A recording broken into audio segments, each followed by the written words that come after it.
नमस्कार दोस्तों, स्वागत है आपका मेरे चैनल कबीर पिटारा पर। फ्रेंड्स, आज हम बात करेंगे चिंता पर, खासकर भविष्य की चिंता। वो चिंता जो हर इंसान को खाती रहती है। कल क्या होगा, कल कैसे होगा, यही इंसान की सबसे बड़ी चिंता है। यही सवाल इंसान को वो खुशियों से जो वर्तमान में उसके पास हैं, उनसे दूर करता है। फ्रेंड्स, सबसे पहले हम ये जानेंगे कि चिंता आखिर होती क्या है। फ्रेंड्स, चिंता का मतलब है भविष्य की नकारात्मक कल्पना।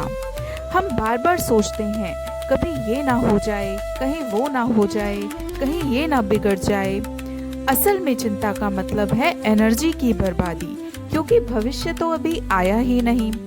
फ्रेंड्स, साइकोलॉजी भी यही कहती है कि इंसान 80% उन चीजों की चिंता करता है जो असल में कभी होती ही नहीं।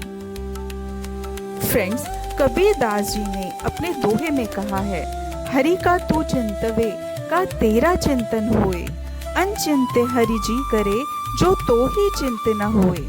फ्रेंड्स, यहाँ कबीर दास जी हमें समझाते हैं, क्यों बेवजह चिंता करते हो।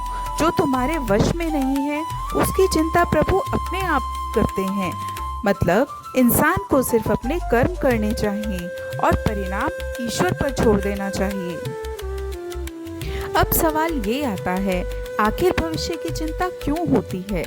फ्रेंड्स, इसके कई कारण हैं, जैसे जॉब, पैसा, परिवार के प्रति असुरक्षा, दूसरा तुलना करना, तीसरा कंट्रोल की आदत, मतलब हर चीज को अपने हिसाब से चाहना, चौथा फेलियर का डर, अगर मैं असफल हो गया तो। कबीर दास जी अपने दोहे में कहते हैं, चिंता ऐसी डाकिनी काट कलेजा खाए, वैद्य बेचारा क्या करे कहाँ तक दवा लगाए। तो फ्रेंड्स, कबीर ने चिंता को डाकिनी कहा है। यह इंसान का दिल काट कर खा जाती है।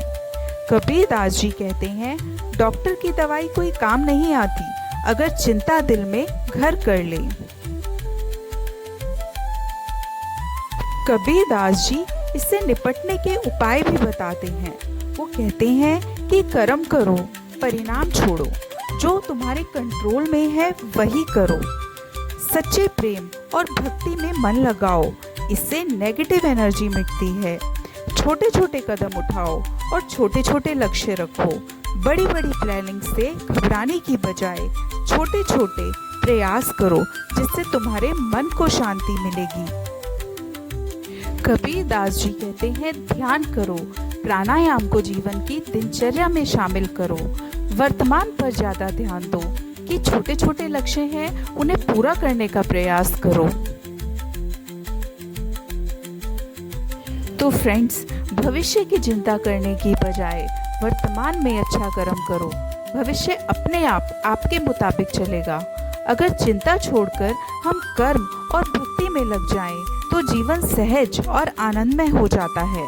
तो फ्रेंड्स, चिंता नहीं, चित्त करो, अर्थात मन को ईश्वर में लगाकर वर्तमान के कर्मों पर ध्यान दो। उम्मीद करती हूँ दोस्तों, आपको आज की व्याख्या पसंद आई होगी। अगर पसंद आई तो वीडियो को लाइक करें, चैनल को सब्सक्राइब करें और कमेंट करना ना भूलें। Thank you friends.